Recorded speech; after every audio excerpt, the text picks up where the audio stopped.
প্রতি বছরের মতো এবারও সাড়ম্বরে ফলহারিণী কালী পুজো পালিত হচ্ছে তারাপীঠে।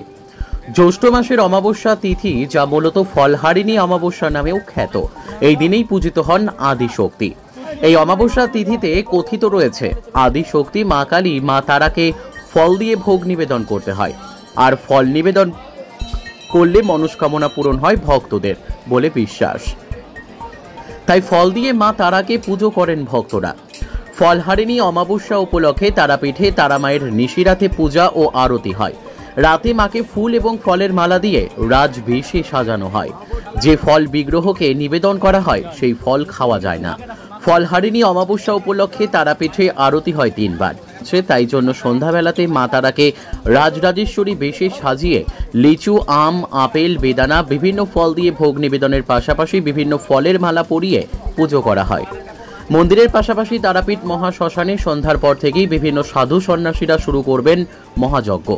যেহেতু আজ সন্ধ্যাবেলায় মা তারাকে ফল নিবেদন করে ভোগ দেওয়া হয়, তাই এই দিন তারাপীঠ আগত পর্যটক থেকে শুরু করে তারাপীঠ এলাকার বাসিন্দা এবং পুরোহিতরা কেউ সকাল থেকে কোনো রকম ফল খান না। মা তারাকে ফল দিয়ে ভোগ নিবেদনের পরেই পুরোহিতরা ফলের ভোগ গ্রহণ করে থাকেন। তারাপীঠের কৌশিকী অমাবস্যার মতোই এই ফলহারিণী অমাবস্যার মাহাত্ম্য রয়েছে, আর সেই কারণেই বহু দূর দূরান্ত থেকে পর্যটকেরা তারাপীঠ মা তারার মন্দিরে পুজো দেওয়ার জন্য ছুটে আসেন।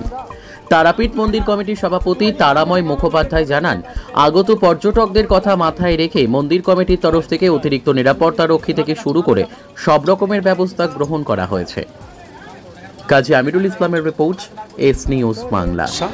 আমরা জানি যে 12টা অমাবস্যার বিভিন্ন নাম থাকে। কৌশিক অমাবস্যা এই জ্যৈষ্ঠ মাসে, যেমন ফলহারিণী অমাবস্যা। কৌশিক অমাবস্যার পরে কিন্তু এই ফলহারিণী অমাবস্যাতে তারাপীঠে কিন্তু প্রচুর ভক্তের সমাগম হয়। তাই আজকে মাকে ভক্তরা পুজো দেবে কিন্তু ফল দিয়ে, 5 রকম ফল দিয়ে, কারণ এই সময়তে আম, লিচু বিভিন্ন রকমের ফল এই সময়তেই ওঠে। তা চিরচারিত প্রথা অনুযায়ী ভক্তদের বিশ্বাস, মাকে যদি ফল দিয়ে পুজো দেওয়া হয়, মা ফল হিসাবে তাকে আশীর্বাদ করে, সে ফল পায়, মানে ভালো ফল পায় জীবনে, পারিবারিক মঙ্গল কামনায় বলুন, ব্যবসায়িক দিক থেকে বলুন। সেই বিশ্বাস, সেই ভক্তি থেকে আজ কিন্তু সন্ধ্যের থেকে তারাপীঠ অমাবস্যা শুরু হবে। হাজার হাজার ভক্তের সমাগম হবে তারাপীঠ মন্দিরে, এবং কালকে 5টা পর্যন্ত অমাবস্যা থাকবে। তাই বিভিন্ন দিক থেকে এই হাজার হাজার ভক্তের যাতে কোনো অসুবিধা না হয়, নিরাপত্তা ব্যবস্থা থেকে শুরু করে সমস্ত ব্যবস্থাই নেওয়া হয়েছে।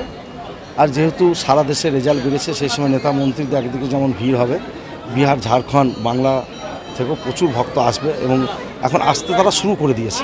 তাই সন্ধ্যে থেকে কিন্তু সেই অমাবস্যার মায়ের পুজো শুরু হবে।